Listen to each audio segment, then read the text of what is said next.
to Gurukul Lectures. Today we will be talking more insights about ethical leadership. Being a great leader generally does not happen overnight. It is an art developed over time through a conscious leadership. Having a good perspective in mind, having an ethical perspective in mind. So people have this kind of a thought that is there any magical recipe?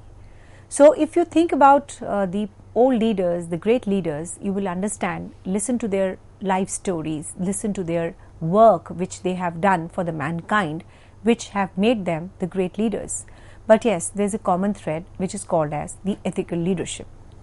Because sometimes it is visible, sometimes it is invisible. The visibility is shown in their actually what kind of interaction they have with their people, in their everyday life, etc. But the invisible part is shown in their strategies, in their action, in their principles, in their mindsets, and how they are responding to the difficult situation. And of course, integrity is of paramount importance. Being ethical all the time, and it is not just what someone is checking or looking for. Every time, whatever you're working, you prove that you are adhering to the principles and the values, and you need to be shown through their actions and not by the language. So, there are some important aspects as far as the work culture and the ethical leadership is concerned. As a leader, your team members look upon you, and if you want your team to practice the ethics, then you must act as a role model for them, because you should preach what you practice, and it should emanate from the leadership onto the lower levels. So, the ethical leadership increases and builds the trust in the leader. The leader gains respect and confidence and the credible earning of that respect because of the ethical leadership. The ethical leadership leads to a collaboration of not just your team but the organization as a whole. And the ethical leadership promotes a very healthy workplace environment, which is very, very important these days because of certain corporate failures like Enron, Tycon, etc. At the end of the day, when you pause and rest to think what about the decisions which you have taken, if they are ethical, it is going to give you a good night's sleep. It's a food for your soul. It's a very good thought which you will always be surrounded with, that yes, you are being ethical. The ethical leaders, they never stop reviewing their ethical principles and the values, because they know what an ethical leader truly means. Every day they work hard in developing themselves. So basically the ethical leader emanates from the Greek word ethos, which means the conduct and the character. So it is basically concerned with the kind of the values and the morals an organization or a society ascribes and describes or appropriate, and focuses on the virtues of the individuals and their motives. And definitely it provides a good system of rules and the principles as a guiding in making the decisions. So whether it is a right or a wrong decision, a good and a bad situation, it is all surrounded by the ethical dimensions. And definitely it goes back to Plato and Aristotle. So ethics is knowing the difference between what you have a right to do and what is a right to do. So it is basically simply practicing a good conduct in the business and with the honest standards. And then we talked about the Yama principles, that is the teachings or the diktas of the social discipline like Ahimsa. Then we have Satya and Asteya and Brahmacharya. And this includes not only the sexual restraint but protecting our energy, for instance, by avoiding the endless chattering with no clear purpose.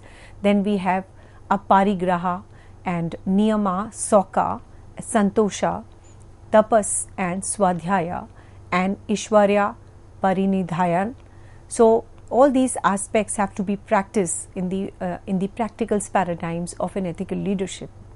So the leadership is about raising the aspirations of the followers and basically giving them a desire that they also achieve the success. For instance, Mahatma Gandhi created a vision of independence in India and raised the aspirations of our people. So, we had discussed about the various ethical aspects, that it comes with the ethical dilemmas, it comes with the ethical burden if you choose to become an ethical leader. So, from an ethical and related effectiveness perspective, The leader's value count, since they are generally because of the values of an organization. The leader influence is referred to as the tone of the top. So because of the problems in the ethical leadership, we met so many failures like WorldCom, and then we had Wells Fargo and other notable companies. So then we definitely discussed that there is a risk that if you do not follow the ethical leadership, probably you might meet the failures. Then the 10 commandments, which are essential to practice the ethical leadership, that you have to love and respect the people. You cannot focus your selfish motive. In any ways you have to be good to the people, and if you are a successful person, you will always win some false friends. So please do not carry it away, do good anyways. Then always do good to the people with honesty, frankness, and always help the underprivileged people. And whatever time you have spent to build your image, build anyways, even if it is destroyed overnight, start doing it again. So if the people who are in need, you must attract and give them the help anyways, and give the world the best you got, and even if you get kicked in the teeth, give the world the best you have anyways. So the ethical leadership is a very interesting facts of practicing these days, because of the dynamism, because of the wrong practices which are being followed, because of the corporate failures. To practice ethical leadership is very, very important. The managers are concerned about the top and the bottom line. The ethical leader is also concerned about the topmost line, that is the mission statement. Now let us discuss at length that how you can become an ethical leader, how the developing of the ethical leadership is concerned. Ethical leaders speak to us about our identity, what we are and what we can become, and how we live and how could we live better. We have to articulate and embody the purpose and the values of the organization. Focus on organizational success rather than on the personal ego. An ethical leader is one who will always have at the center of his strategies, his programs, his particular thought process, that is how he can be a beneficial role, how he can play a beneficial role for the organizational success, not keeping his personal ego at all in the mind. He articulates the purpose and the values of the organizations and embody and practice the ethical leadership by foregoing the personal ego. So we have to find the best people and develop them. And as a matter of fact, the CEO of the organization should have an eye to select those people with this kind of a vision, and of course you have to develop them. Some kind of corporate programs can be aligned, some kind of spiritual programs can be aligned, wherein he can be given a thought that yes, you have to practice the ethical issues in the organizational main practices for the organization to raise the standards of the success. You have to create a living conversation about the ethics, about the values, and about the creation of the values for entire stakeholders. You have to create a mechanism of dissent. Take a charitable understanding of others' values. Make tough calls while being imaginative. At no cost, any of the action of the organization should harm the people at large. You have to be very tough in this case, although you cannot leave the imaginative part. You should know the limits of the values and the ethical principles they live. You have to frame the actions in the ethical terms. Now coming on to the characteristics of the ethical leaders.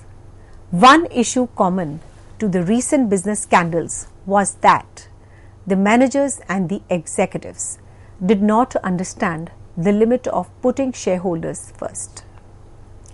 Ethical leadership is knowing your core value system and having the courage to live them in all parts of your life in service of the common good. Now, Below are some of the reflection questions to ask on your personal journey towards the ethical leadership. These are the questions which you should ask your own self. Will you be the same person at work? Will you be the same person at home? Will you be the same person in the community? Will you have the courage to live out your values when there is a pressure to compromise or rationalize? How do your values contribute to the common goods? The first step is to bring life to a conversation about how the organization benefits its stakeholders and about understanding the organizational values. Many companies have leadership development programs. These programs needs to be strengthened by adding the idea of leadership. Without the ability to change the authority, there can be no such thing as true as ethical leadership. Ethical leadership is to believe that we are not in the business of surviving, but in being good, and to admit to ourselves that we are good in order to survive. Now, good people do not need laws to tell them to act responsibly, while bad people will find a way around the laws. Now, according to Plato, good people do not need the laws to tell them to act responsibly, but the bad people will find a way around the laws. According to Henry David Thoreau, do not be too moral. You may cheat your own self out of such life. So, aim about morality. Be not simply good. Be good for something. Now, according to Henry Cavill, if you build that foundation, both the moral and the ethical foundation, as well as the business foundation and the experience foundation, then build won't crumble. Ethical leadership is a way of life, the way you lead your organization, with center as people, not harming anyone, taking care of everyone. Now, according to Mahatma Gandhi, a person cannot do right in one department while attempting to do wrong in another department. Life is one individual as a whole. Now, becoming an ethical leader follow these 5 basic principles to increase your ethical fitness. The first is respect others. Empower others and let your subordinates be themselves creatively. Give credit to everyone's ideas. Listen to your subordinates.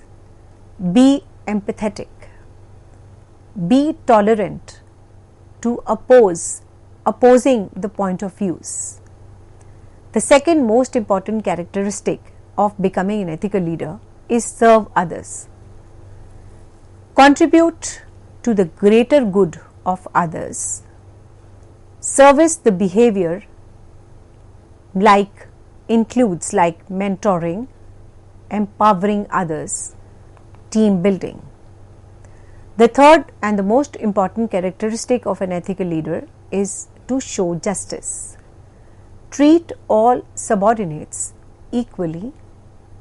Fairness should be main priority in decision making. Be clear about the rules for distributing rewards. No favorites, always be fair. There should not be any kind of a nepotism or favoritism by an ethical leader. The next is be honest. Always tell the truth. Be open with others and represent a reality exactly the way it is.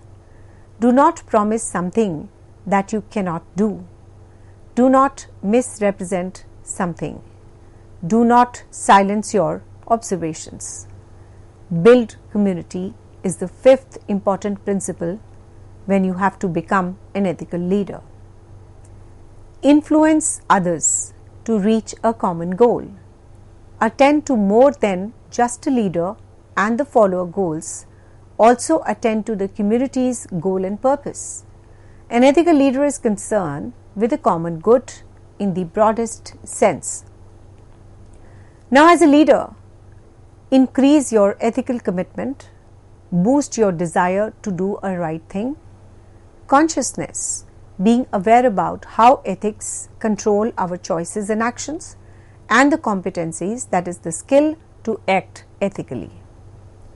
Morality is very important. A leader should limit the amount of incentives to get their subordinates to do something. Excessive reliance on the incentives actually demoralizes the professional activity, because the causes of the people to lose morale and it causes an activity to lose morality. Celebrate everyone on your team who displays morality. These are the ways how to maintain the ethical approaches in the higher education institutes and other organizations. We have to be very cautious about these points in order to maintain the ethical climate. If someone is showing good signs of morality, celebrate it, applaud them. Always consider the entire community, that is the campus or the department, when a decision is made. At the center, the campus, the department or the organization should be there, because if it has benefited the organization as a whole, we should practice that. We should allow that particular rule to happen. Otherwise, scrap that. Always get to know who you are working with and develop the trust with each other. Now, I'll be giving you some examples of an unethical behavior of a leader.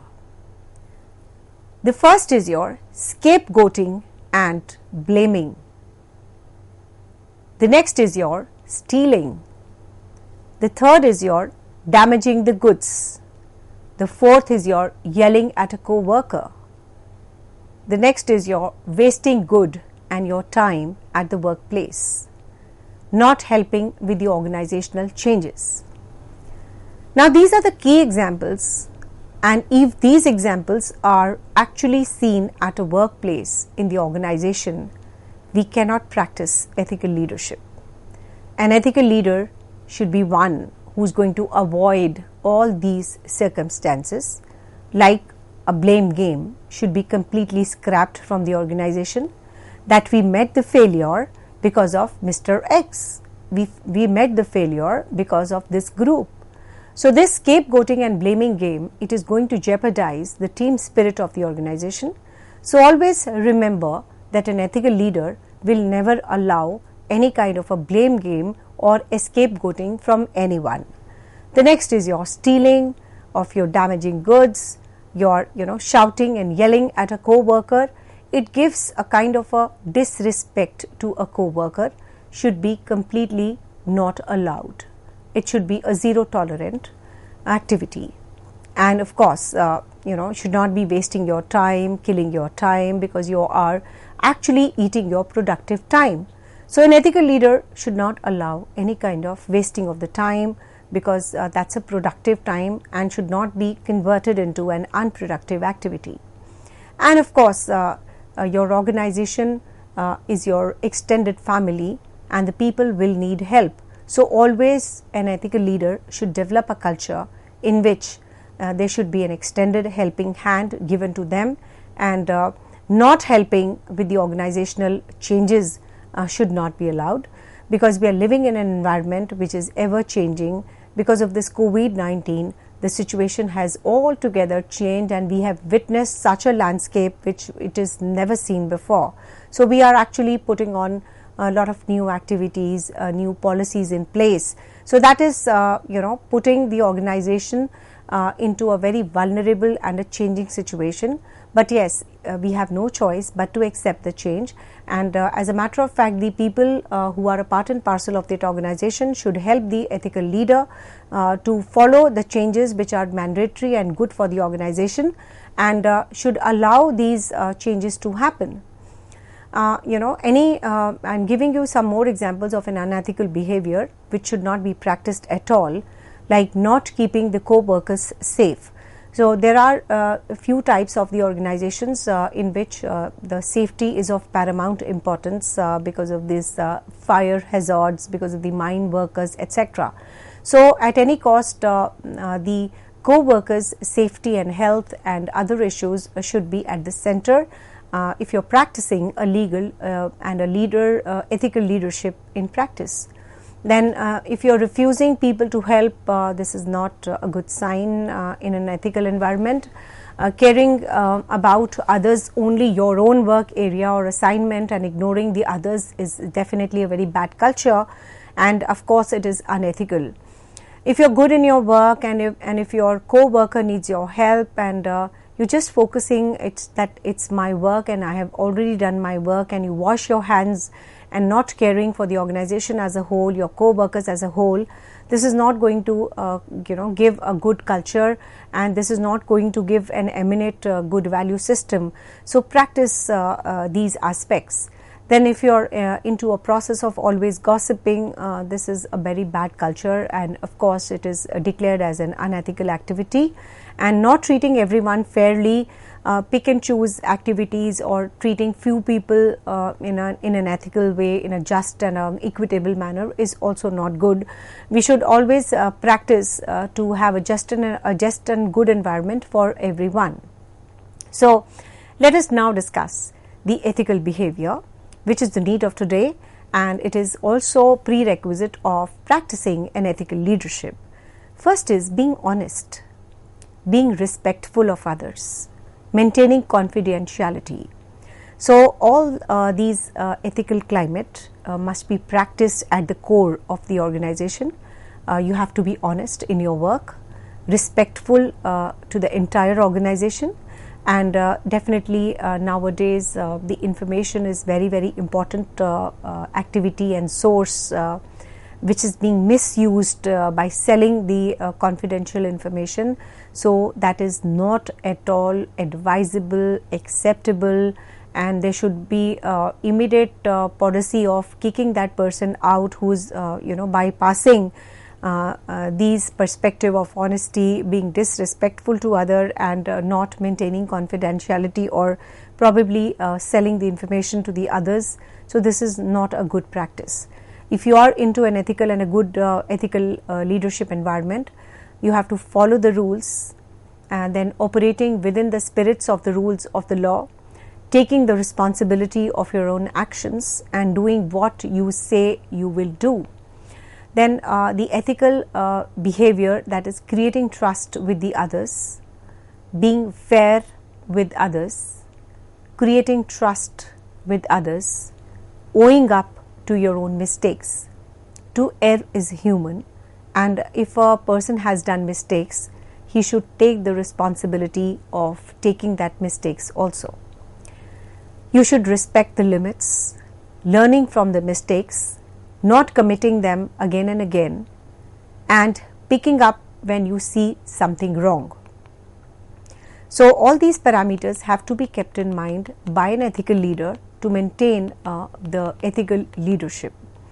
So just a recap of how to become an ethical leader and key examples of unethical and ethical leadership. Nowadays, because of the pandemic, because of the corporate failures, because of the corporate governance issues, many of the organizations have met the failures.